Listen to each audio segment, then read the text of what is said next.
একটি মধ্যবিত্ত পরিবারের মেয়ে তানিয়া। পাশের 2 গ্রাম পরের কলেজটিতে সে এবার 2য় বর্ষের ছাত্রী। কলেজে আছে তার বেশ কয়েকজন ঘনিষ্ঠ বান্ধবী, তাদের মধ্যে সুজানা একজন। আজকে 14ই ফেব্রুয়ারি, তাই কলেজে আসার সময় সুজানাকে স্থানীয় এক ছেলে প্রেম নিবেদন করলো। এই খবর সুজানা অত্যন্ত নাজেহাল অবস্থায় বলছিল তানিয়াকে। তানিয়া শুনে বলল, কোনো ভয় নেই, আমাদের দেশের সরকার মেয়েদের অধিকার নিয়ে বড়ই তৎপর। তাই তো আমাদের নিরাপত্তার জন্য প্রণয়ন করেছে অনেক কঠিন কঠিন আইন। এই কথা শেষ না হতেই সুজানা রেগে গিয়ে বলতে শুরু করলো, তানিয়া, তুই কি ভুলে গেছিস? বেশ কয়েক মাস আগে কলেজের লেকচারার সুমাইয়া আপাকে নিয়ে তারই ছাত্ররা কিছু খারাপ মন্তব্য করেছিল। আর সুমাইয়া আপা তার প্রতিবাদ করার কারণে আপাকে তুলে নিয়ে গিয়ে ওই বখাটে ছাত্ররা ধর্ষণ করেছে। এমনকি ওই ধর্ষণের ভিডিও পর্যন্ত করেছে তারা। তাই তো আপা সেই অপমান সইতে না পেরে আত্মহত্যা করেছিল। এরপরেও প্রতিদিনের পত্রিকা খুললেই আর টেলিভিশনের খবর দেখলেই অসংখ্য ধর্ষণ আর হত্যার খবর। তানিয়া শোন, তুই যে আইনের কথা বলেছিস, সেই আইন কি পেরেছে সুমাইয়া আপাকে আত্মহত্যা থেকে ফেরাতে? আমি প্রেমের প্রস্তাবে না বললেই ওই ছেলেটি কিছু না কিছু করার জন্য উত পেতে বসে থাকবে। তাহলে এখন কি করবি সুজানা?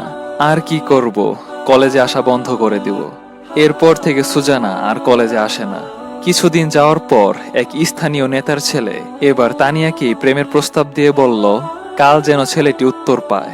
পরের দিন তানিয়া কলেজে যাওয়ার সময় ছেলেটি বলল, কি হলো, কিছু বললে না যে? তানিয়া সাহসিকতার সহিত তার বুদ্ধিমত্তাকে ব্যবহার করে ছেলেটিকে উত্তর দিল, প্রেম করতে পারবো না, তবে আপনি রাজি হলে আমি বিয়ে করব আপনাকে। রাজি আছেন তো? কথাটি শুনে ছেলেটা অবাক, বলল, না না, আমার পরিবার তো আমাকে এখন কোনো মতেই বিয়ে দেবে না। এরপর তানিয়া ভাবতে লাগলো ভবিষ্যতে এমন পরিস্থিতি থেকে কিভাবে বাঁচবে। ভাবতে ভাবতে একটা উপায়ও বের করলো। কাল থেকে সে বোরকা পরে আসবে, তাহলে কোনো ছেলে তার চেহারা দেখবে না এবং প্রস্তাবও দিবে না।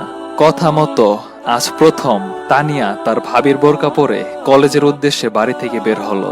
এরপর বাসে উঠে সে পুরোই অবাক হয়ে গেল। আজ বোরকা পরিহিত তানিয়ার পাশে কোনো পুরুষ বসেনি, যদিও 2জন পুরুষ দাঁড়িয়েছিল। অথচ আগে প্রতিদিন 3 পিস ও আধুনিক পোশাক পরিহিত তানিয়ার পাশে বুড়ো জুয়ান সবাই বসার জন্য লাফালাফি করত। আজই প্রথম তানিয়া বখাটে ছেলেদের কোনো বাজে মন্তব্য ছাড়াই কলেজে এসে পৌঁছেছে। তানিয়া মনে মনে বলতে লাগলো, আমি তো ইসলামের তেমন কিছুই জানি না, বিপদে পড়ে মাত্র একটা বোরকা পরতেই এত সম্মান। চমৎকার ব্যাপার তো, কি আজব, ইসলামের একটা বিধান মানতেই এত সম্মান ও নিরাপত্তা। এরপর থেকে বদলে গেল তানিয়ার জীবন। কঠিন আইন নয়, ইসলামের শিক্ষা এবং তার বাস্তবায়নই একমাত্র দিতে পারে একটি শান্তিপূর্ণ পরিবার, সমাজ ও দেশ।